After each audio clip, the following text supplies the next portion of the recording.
మొదటి విడత గ్రామ పంచాయతీ ఎన్నికల నామినేషన్ల ప్రక్రియ ఖమ్మం జిల్లా వ్యాప్తంగా ప్రారంభమైంది. దీనిపై మరింత సమాచారం మా ప్రతినిధి శ్రీధర్ అందిస్తారు.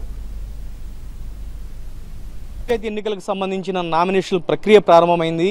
నామినేషన్ల ప్రక్రియను ప్రశాంతంగా పూర్తి చేసేందుకు అధికార యంత్రాంగం పెద్ద ఎత్తున ఏర్పాట్లు చేసింది. ప్రతి 3 గ్రామ పంచాయతీలకు సంబంధించి ఒక నామినేషన్ దాఖలు కేంద్రాన్ని ఏర్పాటు చేశారు. ప్రస్తుతం మనం ఖమ్మం నగరానికి సమీపంలో ఉన్న రఘునాథపాలెం మండల కేంద్రంలో ఉన్నాం. రఘునాథపాలెం, చింతగుర్తి, గణేశ్వరం ఈ 3 గ్రామాలకు సంబంధించి ఈ కేంద్రం వద్ద నామినేషన్లు అధికారులు స్వీకరించబోతున్నారు. నామినేషన్లకు సంబంధించిన ఏర్పాట్లు పూర్తి చేశారు. మొదటి విడతగా ఖమ్మం జిల్లాలో 20 మండలాల్లో 571 గ్రామ పంచాయతీలకు ఎన్నికలు జరగబోతున్నాయి. 5214 వార్డులకు ఎన్నికల ప్రక్రియ పూర్తి చేసేందుకు అధికార యంత్రాంగం ఏర్పాట్లు పూర్తి చేసింది.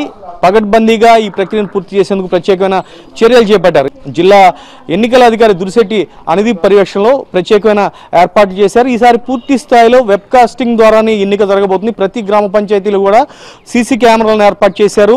బ్యాలెట్ పద్ధతిలో ఈసారి పోలింగ్ జరగబోతుండటంతో అధికార యంత్రాంగం ప్రత్యేకమైన దృష్టి సారించింది, ప్రత్యేకమైన శ్రద్ధ తీసుకుంటుంది. కాంగ్రెస్ నుంచి పోటీ చేసేందుకు పెద్ద ఎత్తున డిమాండ్ ఉందని మనం చెప్పొచ్చు. గ్రామాల్లో ప్రతి గ్రామంలో కూడా సర్పంచ్ స్థానానికి 5 నుంచి 6 సీట్ల కోసం పోటీ పడుతున్న పరిస్థితి ఉంది. దీంతో కాంగ్రెస్ పార్టీకి సంబంధించిన నేతలకు, జిల్లాకు సంబంధించిన 3 మంత్రులు కావచ్చు, ఆ పార్టీకి సంబంధించిన నాయకులు కావచ్చు, వారికి సీట్ల కేటాయింపు తలనొప్పిగా మారిందని చెప్పొచ్చు. ఆ తర్వాత బీఆర్ఎస్, తెలుగుదేశం పార్టీ, బీజేపీ పార్టీకి సంబంధించిన అభ్యర్థులు కూడా ఎన్నికల్లో బరిలో నిలిచేందుకు ఎవరికి వారు ఏర్పాటు చేసుకుంటారు. ఈసారి వామపక్షాలు కూడా ఎవరితో కలిసి వెళ్తారనే దానిపైన కూడా ఇంకా బీఆర్ఎస్, సిపిఎం మధ్య చర్చలు కొనసాగుతున్నాయని చెప్పేసి చెప్తున్నారు. ఆ పార్టీకి సంబంధించిన శ్రేణులు చెప్తున్నారు. పోటీ చేస్తున్నారు. బీఆర్ఎస్ నుంచి పోటీ చేయడానికి మీరు నామినేషన్ పత్రాలు తీసుకెళ్ళడానికి వచ్చారు. అవునండి. ఎట్లున్నాయి ఇక్కడ ఏర్పాట్లు? ఎట్లున్నాయి? పర్వాలేదండి. అన్ని సహకరిస్తున్నారు అధికారులు, సహకరిస్తున్నామన్నారు. ఇబ్బంది ఏం లేదు. సరే, ఇది ఫ్రాక్షన్ గా అమ్మన్నారు కానీ మొదటి నుంచి అలాంటిది ఏం లేదు. శాంతి భద్రతలు బాగానే ఉన్నాయి. ఎప్పుడైనా ప్రశాంతంగా నడుస్తుంది. ప్రశాంతమే. సరే, మీరు చెప్పండి, మీరే వార్డు నుంచి వచ్చారు, ఏ గ్రామం నుంచి వచ్చారు? ఈ ఎస్సీ రిజర్వ్డ్ కాబట్టి సర్పంచ్ పోటీ చేద్దాం అనుకున్నా. బీఆర్ఎస్ తరఫున నామినేషన్ పత్రం తీసుకున్నారా? తీసుకోవడానికి వచ్చిన. ఎప్పుడు వేస్తున్నారు నామినేషన్? ఎప్పుడు వేస్తున్నారు? ఇవాళ శనివారం అంటే ముహూర్తం చూసుకునే శనివారం రోజు చూస్తారు.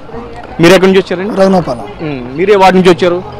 వర్ధానికి అనుకూలం మా పార్టీ టీఆర్ఎస్ పార్టీ మాది. మేము కూడా నిలబడటానికి సిద్ధంగా ఉన్నాం. నామినేషన్ పత్రాలు తీసుకోవడానికి వచ్చాము. మీరు కూడా నామినేషన్ పత్రాల కోసం వచ్చారా? మీరు ఎక్కడి నుంచి వచ్చారు? బీఆర్ఎస్. ఇక్కడ రఘునాథపాలెం. బీఆర్ఎస్ పార్టీ నుంచి. అభ్యర్థులు ఎవరైతే ఎన్నికల బరిలో నిలవాలని నిర్ణయించుకున్నారో వారందరూ కూడా నామినేషన్ పత్రాలు తీసుకునేందుకు నామినేషన్ కేంద్రాలకు తరలి వస్తున్నారు. పోలింగ్ ని ప్రశాంతంగా నిర్వహించడంతో పాటు ముందు ఈ నామినేషన్ల ప్రక్రియను కూడా, ఈ నామినేషన్ల ఘట్టాన్ని కూడా అంతే ప్రశాంతంగా నిర్వహించాలని చెప్పేసి అధికార యంత్రాంగం కసరత్తు చేస్తుంది. ఇది ఖమ్మం జిల్లాలో ఉన్న తాజా పరిస్థితి. వీడియో వినయ్తో శ్రీధర్, ఏబీ ఆంధ్రజ్యోతి, ఖమ్మం.